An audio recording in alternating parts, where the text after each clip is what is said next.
Okay, so let's move along to our pentatonic scale choices. We've actually got 4 minor pentatonic scales that we can use against this little vamp.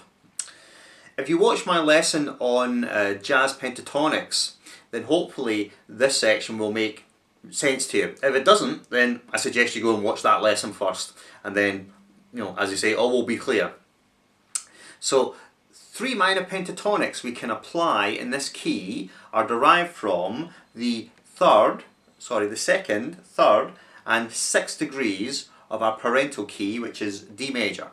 So that is E minor, F sharp minor and B minor.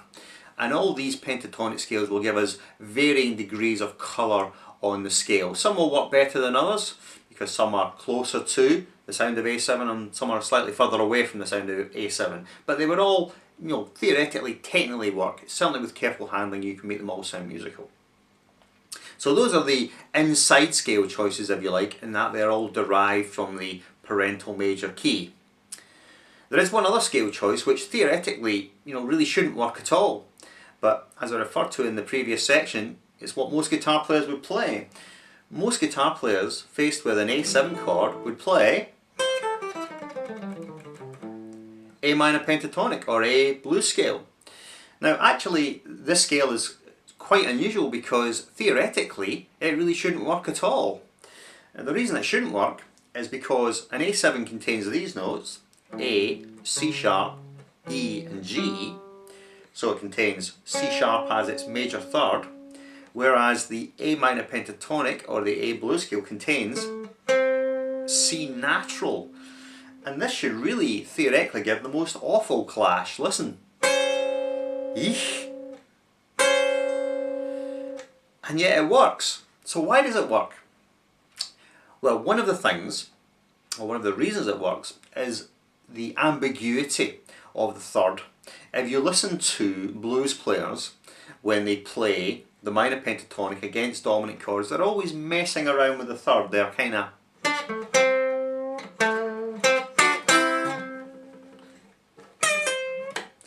making the third ambiguous by either squeezing it a little bit, between the major and minor third. It's minor third, it's major third, it's somewhere in between. Or you hear this sort of thing a lot,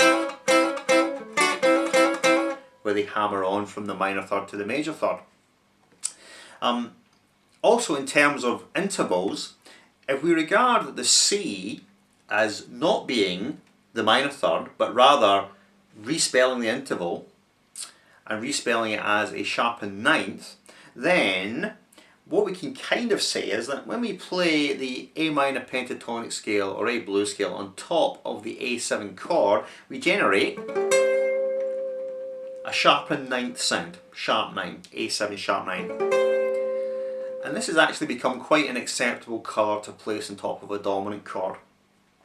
So, for all these reasons, stylistic reasons, reasons of, what you might say theoretical reasons, and also just, habitual use, we've become used to hearing this scale, and our ear accepts it as being correct sounding, even though, all the theory books go, no, that's not right. Okay, so this is the scale that shouldn't work, but does work. A minor pentatonic or A minor blues scale. So what we're going to do now is we're just going to demo you each of the scales in turn with a short little improvisation. Don't want to hang about in this too much because we've spent quite a long time explaining the theory behind it. Alright, so hope you enjoy. Here's the first scale improvisation using F sharp minor pentatonic, which is also known as A major pentatonic. It's a very safe, melodic and inside scale choice, as we will hear. So here we go. F sharp minor / A major pentatonic improvisation is up next.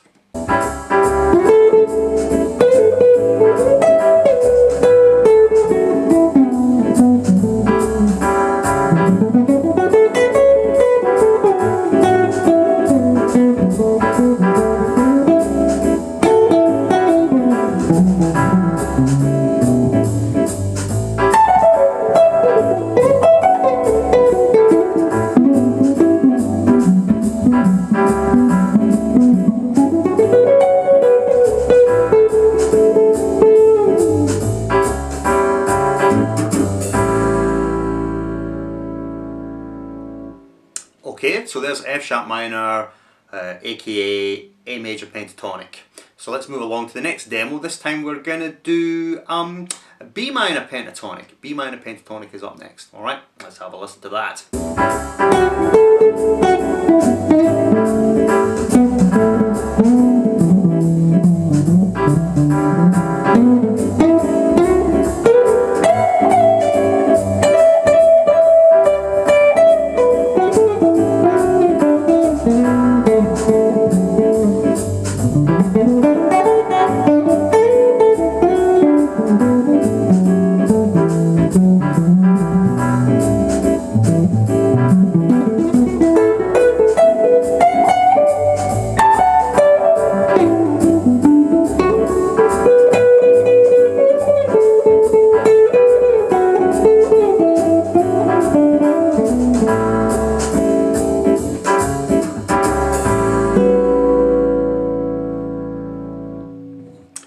Okay, so there we've got B minor pentatonic, which is an interesting choice, and it does require careful handling because it does have a tendency to sound like either D major or B minor.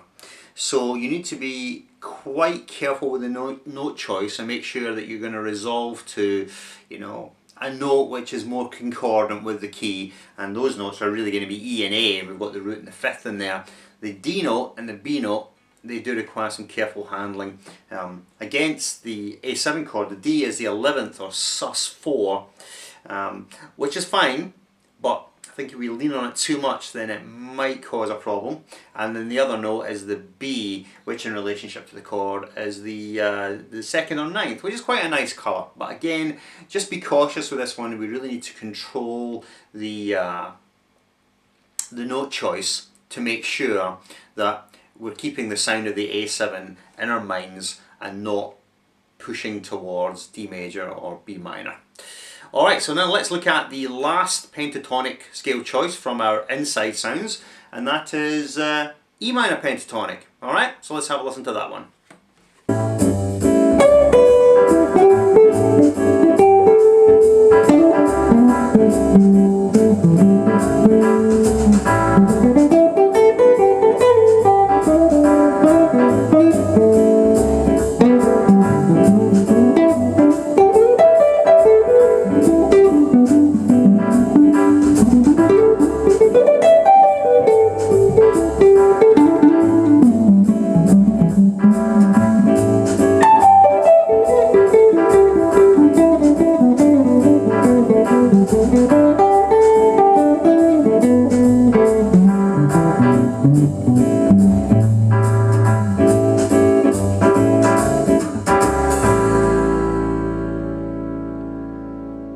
Okay, so it's quite an interesting sounding one.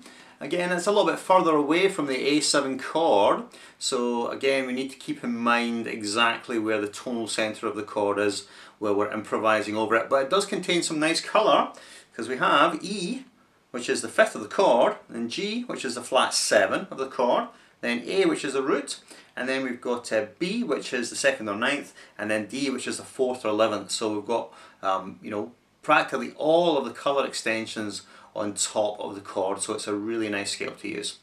So let's look at the last scale choice, which is our, you know, theoretically makes no sense but musically used all the time scale choice, which is A minor pentatonic. Also the A blues scale is used habitually over this as well. So let's do our last presentation, playing demonstration of that scale, which is a sound you'll be very familiar with indeed, I think. Right, here we go then.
Now that fairly obviously just sounds like the blues, and it's the approach that most blues players would take.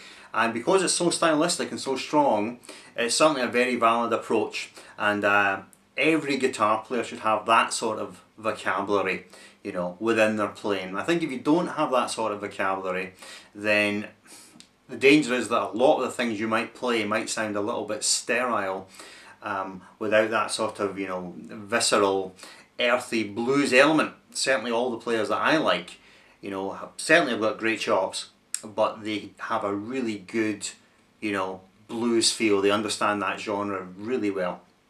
So me personally, although I'm not a blues player by any stretch of the imagination, I have a, you know, particular affinity for that sort of music, and I think it's really important that, you know, during your development as a player, you really study the blues and you learn how to incorporate that vocabulary into your playing.